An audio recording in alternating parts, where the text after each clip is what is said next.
This video consists of two parts, so if you just want to see funny clips, skip to this minute. So, 2024 has been done for a while now, and I gotta say, I look back at a very solid year on the platform. Considering when the year started, I was sitting at a solid 360 subscribers, and now we are already approaching 3,000 subscribers. So, what happened this year that made it so good? To understand what happened this year, I probably need to go back to 2023 for a bit, because when I started on YouTube, I was mostly making Let's Play videos, in which I would just play a game with a friend, have a laugh, and edit it in a way that it would be fun to watch. But the channel didn't really have a lot of direction, so when 2024 started, I decided I wanted to try something completely different and start focusing on video essays instead. And well, I think that's the best decision I could have made, because this year has been amazing. So the first video I uploaded was the video called Stop Making This Mistake When Buying Games, which was a video essay dedicated to criticizing Metacritic, which is a review site if you don't know. And looking at the views, that video performed incredible comparatively, because at the end of 2023, most of my videos were getting about 100 views per video, and the Metacritic video suddenly skyrocketed to more than 2,000, so that was a great step up. And from there on out, I thought, you know what, I guess this works. So I started making more video essays, and up until the fourth video I made this year, every video had a solid increase in views. We went from 2.4k to 4.8 to 6.2 to 13,000, and 13,000, right when that video hit 13,000, it was the best performing video on my channel thus far. And during this period, the channel was growing fairly steadily, because after I uploaded the video with 13,000 views, which was the one about Inazuma 11 Strikers, the channel reached about 800 subscribers, if I'm not mistaken, which meant that in a couple months, I more than doubled my subscriber count, which was very solid, because that hadn't happened like that before. So from there on out, I started making more video essays, and the first one was the Mario Party video, and believe it or not, that performed terribly at the start. Right now it's sitting at a solid 2,000 views, but that's only because I put it as the end card in one of the videos that performed a lot better. But so from there on, I made a couple more video essays. Some performed better than others. Most of them didn't perform all too well. This was a little slump in the year where everything was going just a little bit worse. But then something crazy happened, because I uploaded the video, I played every Skylanders game, and here's what I found. And for some reason, that just skyrocketed. That was insane, because the average views on my videos at that time were somewhere between, well, let's say 500 to, well, 5,000, you know? Nothing more than that. And then, that Skylanders video is currently sitting at more than 550,000 views. I am still so confused, because, well, I was expecting it to do well, but that transformed my channel in something I could have never, ever imagined.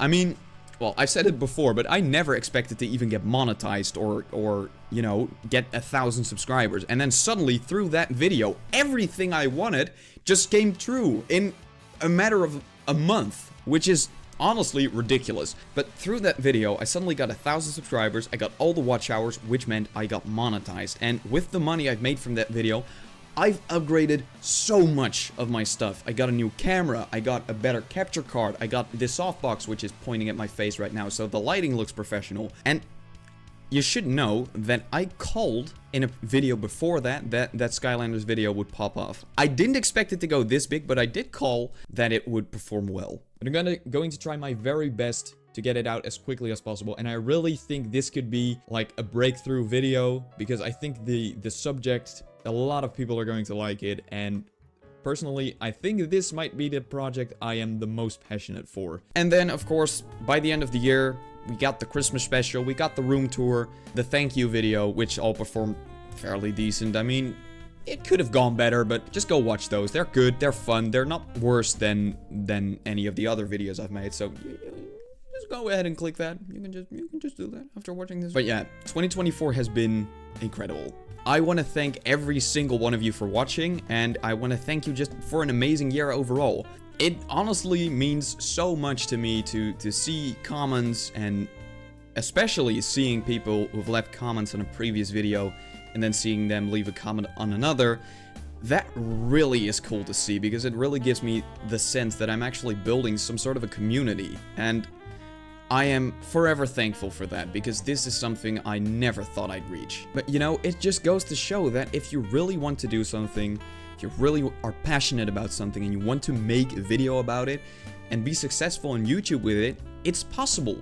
If you study the algorithm just a little bit, if you just look at people and see what works, then implement it to you and add your own twist to it, you can succeed on YouTube. It's difficult, but it can be done. You also need to be a little lucky, like me, because what the fuck. But you know, I hope this shows you that it's possible. And if you want to start a YouTube channel, if you've wanted to start it for a while, this is your sign. Go do it.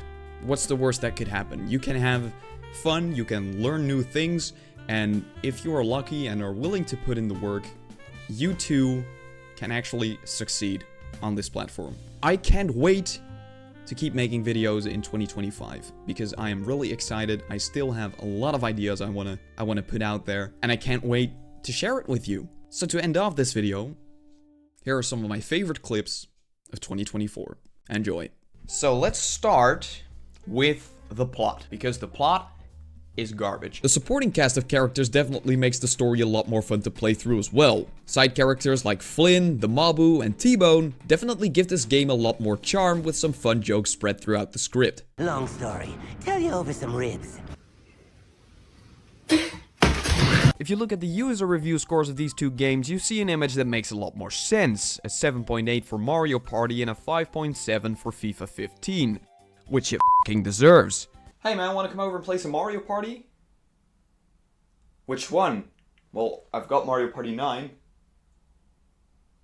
Hello? And I mean, it evolved in something ridiculously huge. I mean, you've got RPG games, you've got kart racers, sports games, 2D platformers, 3D platformers, party games. You've got virtually any game you want, you can play with a little bit of Mario sauce on it.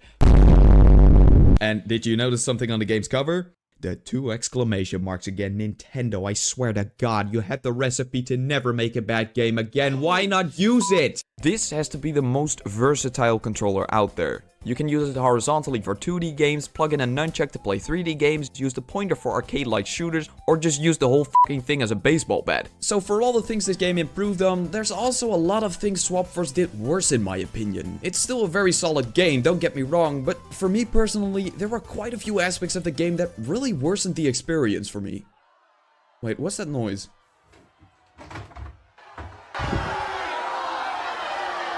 Oh, for f***'s sakes, it's just a game! Afterwards, Sony and Nintendo were still negotiating about the Nintendo PlayStation. Kutaragi, however, argued that a deal with Nintendo would never work and was confident that Sony would be able to create their own console. And him and Norio Oga, who had supported him through all these years, decided to sever all ties with Nintendo in 1992, and the development of the original PlayStation began.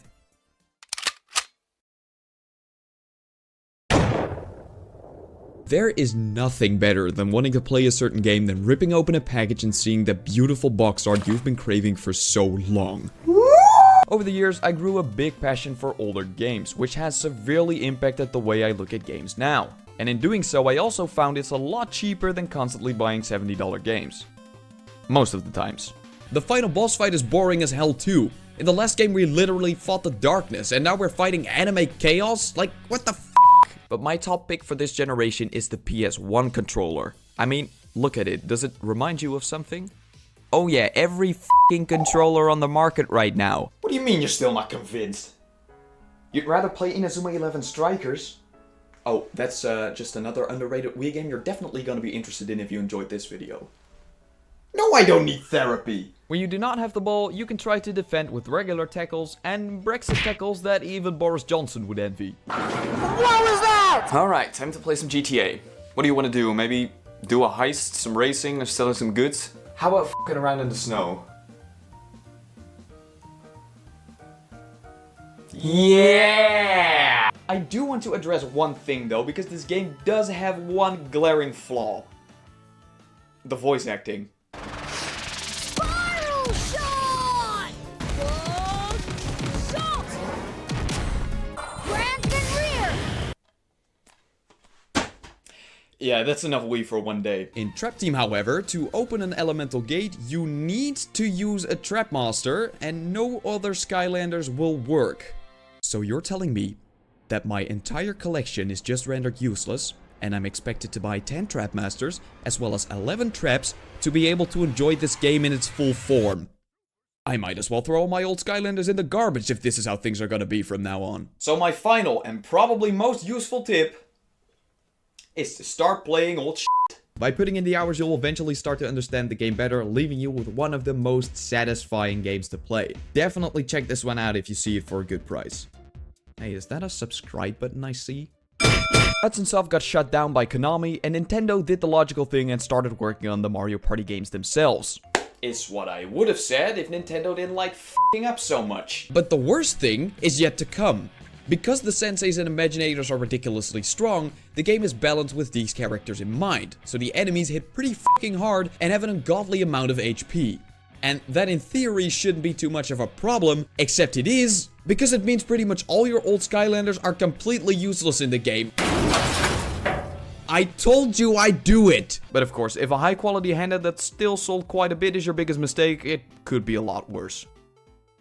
Oh, for God's sake. How do we improve on this generation? Well, when we get to the 7th generation of consoles, we see the standardization of wireless gaming with the PS3, Xbox 360 and Wii. Which one do I think has the best controller?